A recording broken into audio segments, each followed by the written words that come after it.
네, 우리가 접하는 뉴스의 태초부터 지금까지 뉴스 일대기를 쫙 살펴보겠습니다. 뉴스톱 김주진 수석 에디터, KBS 박대기 기자, 그들의 전지적 시점으로 분석하는 뉴스 일대기 지금부터 시작합니다. 안녕하십니까? 네, 안녕하십니까? 예, 정광훈 목사. 예, 정말 하나님을 믿으시는 분들은 좀 상당히 불쾌하실 것 같습니다. 목사라는 명칭과 관련해서도 그렇고. 일단 뭐 목사라는 명칭 뒤에 좀 얘기를 하겠지만은 예. 목사가 아니다. 그래서 정광훈 씨라고 불러야 된다. 뭐 이런 게 있는데 그거는 팩트 체크를 좀 하면 될 것 같고요. 예. 자, 대단합니다 일단. 이 멘트들이 예. 주옥 같습니다, 진짜. 예. 그 종교인의 감시가 없으면 정치인들의 자기 통제가 불가능하다. 한국 정치인 내 통제를 받으라. 예. 일단 우리나라 헌법 20조가 있습니다. 예. 거기 보면요. 국교는 인정되지 아니하며 종교와 정치는 분리된다라는 말이 있거든요. 예. 헌법에 이렇게 대놓고 종교와 정치를 분리해 놓는 이유는 다들 아시겠지만 인류 역사상 항상 종교와 정치가 결합할 경우라면은 뭔가 전쟁이라든지 내전 이런 이제 탄압 이런 역사이기 때문에 엄격하게 이제 개인이 사생활인 종교랑 정치를 분리시키는 건데요. 물론 이제 우리나라 역사를 돌아보면은 종교인들이 뭐 이렇게 뭐 3.1 운동이라든지 그다음에 독재 정권이라든지 이렇게 그 역사에 참여한 역사들은 있습니다. 예. 근데 과연 지금이 그런 순간인가? 뭐 좀 이런 생각이 좀 많이 들거든요. 그렇죠. 네, 저는 네 글자로 누군가의 말을 빌려서 좀 말씀드릴게요. 예. 방자하다. 아, 정말 방자하구나 이분. 야. 하나님도 까불면 죽어에는 정말 이거는 정말 오만방자 불순한 거죠. 한동훈 너도 까불면 죽어. 네. 최근에 그 얘기도 하고요. 아, 그래요? 그러니까 예. 문재인 대통령 왜 구속 안 시키냐. 예. 한동훈 빨리 구속시켜라. 법무부 장관이 앞장서서 한동훈 너도 까불면 죽어. 이런 취지의 얘기를 했어요. 아니 인간들끼리는 그렇게 할 수 있다고 봐요. 누구에게나. 그런데 하나님을 믿는다고 하는 사람이 하나님 까불면 죽어는 이거는. 근데 요거를 봐야 돼요. 예. 뒤에 좀 설명을 드리겠지만은 사실 정광훈 씨는 세 가지 영역을 결합한 비즈니스맨이에요. 예. 정치와 종교와 부동산을 결합을 한 아주 한국 사회에서는 조금 다 자기만의 영역을 개척한 나쁜 의미에서 정치, 종교, 부동산. 예, 그 세 가지를 이제 한 거예요. 예. 정치 요거 공통점이 있습니다. 좀 간단히 말씀드리면은 예. 사실 지금 계속 논란이 된 게 국민의힘에 영향력을 행사하려고 하고 있잖아요.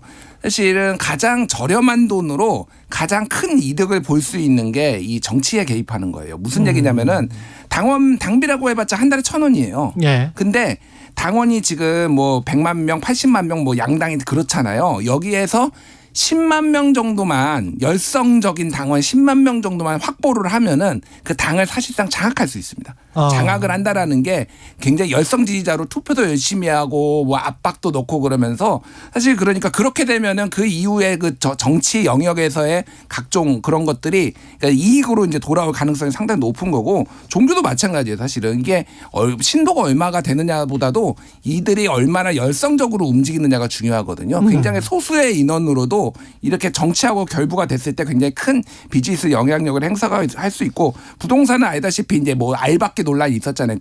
예. 그래서 원래 86억인가 감정평가했는데 500억 받아냈거든요. 그랬죠. 예. 근데 이것도 역시 이 신도들이 끝까지 저항해서 나가라고 하는데 강제 집행 6번 들어왔는데 신도들이 버티면서 이게 된 거거든요. 종교적 신념체, 정치적 결사체고. 그러니까 이게 다 맞물려 가지고 지금 굉장히 큰 돈을 벌고 있다. 그래서 저는 이 정광훈 목사를 비즈니스맨으로 봅니다. 저는 개인적으로. 정광훈은 비즈니스맨이다. 네. 예. 저는 이분이 이제 결국은 이제 장외 집회를 통해서 자기 세를 과시하면서 그 세를 이용해서 이제 지금 여당 안에서 이제 어떤 일정 지분을 주장하고 있는 거잖아요. 그렇죠. 예. 그것 때문에 이제 이분의 말씀을 갖다 여당에서 무시 못하는 사람들이 있는 거고, 예, 뭐 그런 식으로 이제 영향력을 투사하던 거죠 지금. 지금 뭐 정광훈 씨 같은 경우는 한기총의 한국기독교총연합회 회장까지 했었었군요. 네. 예. 과거에 회장이었는데 예. 사실 한기총 하면은 좀 아시는 분들은 이게 우리나라의 대표적인 보수 기독교 단체로 상당히 유명했었는데. 그렇죠. 그런데 이제 그 회장 재임 과정에서 여러 가지 이제 분란이 좀 있어가지고 현재는 좀 많이 세가 약화되어 있는 그런 상황이기도 하고요. 세가 많이 약화돼 있어요. 예. 가입돼 있는 그 그때 교회들이 이제 뭐 조금 직무 정지라든지 뭐 여러 가지 좀 사연들이 좀 많이. 그러니까 한기총 회장을 한 게 2019년이에요. 예. 정광훈 목사가 그때 그런데 변승우 목사라는 분이 있는데 네. 이 사람이 다른 종단에서 교단에서 이단으로 규정을 했는데 이거를 이 한기총에서는 이단 결의를 해제를 한 거예요. 그리고 한기총 공동회장으로 임명을 했습니다. 변승훈이라는 분을 예, 변승우라는 목사를. 변승우 목사를 예. 예. 그러면서 이제 굉장히 그래서 반발해가지고 한기총에서 탈퇴한 그때 교회들이 상당히 많았고 새가 그렇군요. 쪼그라들고 본인이 이제 이단 심판을 받은 거예요. 예. 그래서 여기에서 정광훈 목사에 대해서 이단이라고 한 데가 대한예수교 장로회. 거의 고신이라고 예. 우리나라의 대표적인 보수 교단이거든요. 예. 그쪽하고 이제 내부 갈등으로 이렇게까지 벌어져 있는 상황이기 때문에 그렇군요. 이분이 뭐 우리나라 보수 기독교계를 대표한다고 볼 수는 좀 어려운 그런 것 같습니다. 볼 수는 없죠. 어쨌든 예. 대한예수교 장로회 고신 여기 예. 그리고 대한예수교 장로회 합동 예. 여기에서도 뭐 집회 참여 금지 촉구를 했어요. 2021년에. 그리고 통합 예수교 장로회 통합에서도 목회자로서 적합하지 않은 잦은 언어를 사용한다 그래서 여기도 집회 참석하지 마라 뭐 이렇게 해서 다른 모든 개신교 기독교 교단에서는 다 선을 긋고 이단이라고 규정하고 뭐 이런 상황인데 최종적으로 한기총에서 이단이라는 그 권고까지 나왔으나 총회를 통과하지 않아 가지고 아직 이단 확정받지는 않았어요. 그러니까 네, 정광훈 목사는 한기총에서도 이단은 아직은 아니다. 공식적으로 최종 이제 총회를 통과해야지 이게 예. 이단 땅땅땅 결정이 나는 건데 아직 예. 거기까지는 통과를 하질 않았지만 어쨌든 이단 얘기까지 이제 판정까지는 그 안에서 내부에서는 받은 적은 있습니다. 예. 무엇이 정통이고 무엇이 이단인지는 잘 모르겠습니다. 네. 뭐 근데 이제 외부 이렇게 사람들로서는 복잡한 그렇습니다. 이제 말씀을 예. 드리는 이유는 예. 결국은 이제 이분이 우리나라 보수 기독교계를 대표한다거나 이렇게 이제 한기총 회장이었다는 직함 때문에 그렇죠. 그렇게 오해가 있을까봐 이제 예. 그 점은 이제 말씀을 드리는 거고요. 음. 지금으로서는 좀 약간 좀 대표적인 극우 인사인 우리공화당 조원진 대표마저도 비판을 하고 있을 정도로 예. 그 행보에 대해서 상당히 좀 비판이 많아진 그런 상황입니다. 그때 코로나 방역 수칙도 안 지켜서 큰 문제가 됐었고 공직선거법 위반도 해가지고 구속까지 됐었던 인물 아니에요? 그러니까 그때 왜 구속이 됐냐면은 2020년 총선을 앞두고 2019년에 집회가 엄청 열렸잖아요. 그때 광화문. 그래서 그때 당시에 이제 김기현 현 대표가 2019년 11월 30일에 참서해서 이사야 같은 선지자다 얘기를 하고 홍준표 전 대표 같은 경우에도 10월 3일 개천절 집회에 와가지고 이제 문재인 하야 촉구 뭐 이런 거 했거든요.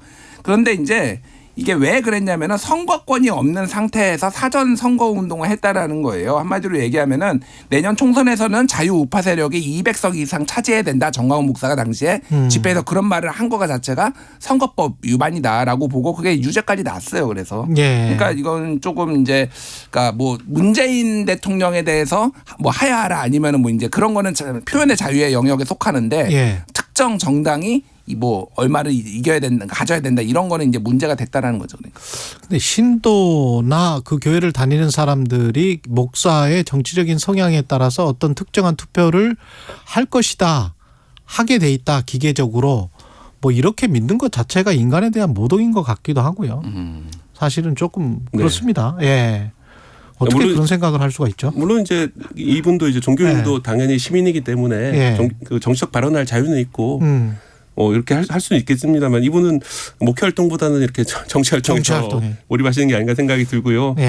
그리고 결국 이런 분들이 어떤 세를 유지하는 것은 우리나라에서 좀 극단주의가 좀 많이 퍼지고 유튜브라든지 이런 매체를 통해서 점차 좌든 우든 더 극단적인 주장을 할수록 더 많은 인기를 얻고 주목을 받고 또 거리로 나가자고 이렇게 하고 이렇게 하다 보니까 극단 플러스 집단주의인 것 같아요. 예. 그러니까 개인주의가 발달한 나라들에서는 아니 어떤 교회를 다닌다고 또는 어떤 절을 다닌다고 해서 그 교회의 목사나 그 교회의 그 절의 어떤 스님이 뭐라고 이야기를 한다고 해서 그걸 무조건 다 찍을 것이다라고 믿고 정치인들이 거기 가서 아부하고 이게 가능합니까? 그 인간이 개별적으로 다 생각을 하고 본인 뜻에 따라서 투표를 하는 거 아니에요? 다 비밀 투표인데다가. 그러니까요. 그게 그래서 정광훈 목사하고 다른 종교 지도자하고 좀 다르다라고 말씀드린 게 정광훈 목사는 전형적인 비즈니스로 이거를 만든 거예요. 아까 전에 얘기했듯이 이 교회에 다니고 이게 더 정치의 집회에 동원이 되고 이게 또 부동산을 지키고 이런 것들이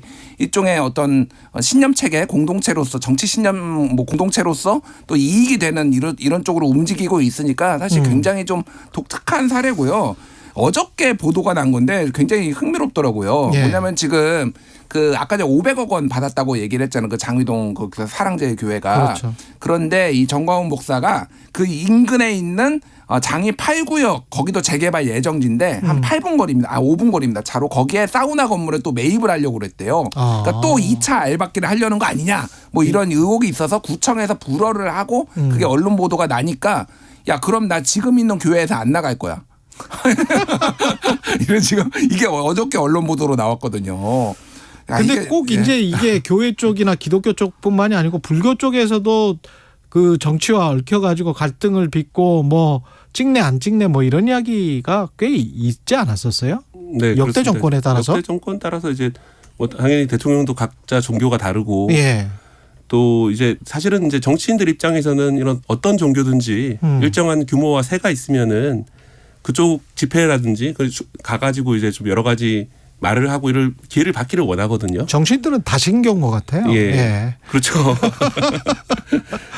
실제로 우리나라 이제 그 문체부에도 그런 그 종교 실이라고 그래가지고 다른 여러 종교에 따라서 똑같이 지원해주는 이런 각자의 조직들이 다 있을 정도로 그런 이제 종교단체의 관리가 어떻게 보면 정권이라든지 정치인들 아주 커다란 관심사인데 뭐 당연히 이제 종교 생활에 대해서 보장을 해주고 자유를 보장해주고 진흥해주는 건 당연히 맞겠으나 그 이상의 뭔가를 이제 노리고 이렇게 하는 그렇죠. 것이 아니냐 항상 그런 이제 의혹들이 나오는 것이고 그렇기 때문에 좀 엄격하게 봐야 되는 게 아니냐 생각이 듭니다. 그리고 종교의 역할이 정치가 배타적이고 서로 간에 갈등하고 있으면 화해를 시키고 포용하고 사랑으로 보듬고 뭐 이런 거 아니에요? 그렇죠. 예. 네. 근데 최근에 이제 대구에서 베토벤 교향곡 9번 합창이 종교 편향이다. 그래서 연주를 지금 못하게 됐습니까? 네, 그래서 공연이 안 된다고 하는데 예. 좀 사연을 알아봤더니 이제 종교화합 심의위원회라는 곳이 있다고 합니다. 종교화합 예, 심의위원회. 심의위원회인데요. 심의위원회. 문제는 이제 이 이것도 심의를 하는군요. 예, 9명 모두가 찬성해야지 안건이 통과되는 체제인데 한 명이라도 반대를 하면 결국은 공연을 못 하는 것인데 예. 이 베토벤 합창 교향곡에는 당연히 뭐 신이라는 이제 단어가 나오는데 그게 이제 핸델의 메시아도 나오죠. 예, 그래서 핸델 메시아도 공연을 못 했다고 합니다. 아, 핸델 메시아도 예. 공연 못 했어요? 그래서 이게 아니 베토벤의 교향곡이라면 인류의 문화유산인데 이거 보편적인 거 아닙니까? 예, 이런 거는? 이렇게까지 해야 되나? 이게 예. 이제 어떤 종교 간의 어떤 첨예한 갈등이 조장이 되는 것이고 이런 갈등은 결국은 뭐 종교인들 책임도 있지만은 그런 것을 조장하는 정치인들 책임도 있는 게 아닌가 생각이 듭니다. 야, 이런 것까지 심의를 해야 되는군요. 그 예전에 지난해 대구예술제 유네스코 인류 무형유산으로 등재된 제주 칠머리당 영등구시 공연대자 개신교 쪽이 또 반발을 해가지고 그건 무형문화재인데. 예. 그래서 뭐 문제가 됐었고 뭐 아까 전에 찬송가가 포함이 되자 시립 합창단 40주년 공연 불교계가 들고 일어나기도 했고 그래서 좀 뭐 너무 민감하다 사실은. 그러니까요. 예, 너무 민감하다라는 건데 저는 정광훈 목사 얘기로 조금만 더 들어가면은 그러면 왜 국민의힘은 정광훈과 이렇게 단호하게 손절을 그러니까 못하는 손절을 것인가. 왜 못하는 거예요? 예, 여러 가지 썰이 있어요. 일단 예. 김기현 대표가 이제 제가 좀 취재한 바로는 김기현 대표 굉장히 독실한 기독교 신자라고 해가지고 감히 목사님한테 뭐라고 하기를 좀 꺼려한다라는 얘기도 있어요. 아니 하나님이나 예수님 믿는 거지 목사님을 믿는 건 아니잖아요. 아니, 어쨌든 그러면. 종교인한테 좀 박하게 대하는 거를 좀 꺼려하는 게 있고 또 하나는 어쨌든 총선이 되면은 뭐라도 다 끌어모아야 되잖아요. 네. 그럼 언제 또 다시 정광훈한테 손을 벌려야 되는 상황이 올지 몰라서 이게 지금 이렇게 하는 거 아니냐 뭐 이런 얘기도 있고 너무 많은 사람들이 연관이 돼 있어요. 그래서 김문수 노사정의위원장 같은 경우에도 어제 인터뷰에 나와가지고 예. 그래서 나라가 어려운데 나라가 어려울 때는 일선에 나서는 게 정당하다 정광훈 목사의 얘기를 했거든요. 근데 저는 궁금한 게 그럼 지금 윤석열 대통령 체제에서 나라가 어려운 걸 인정한 것이냐.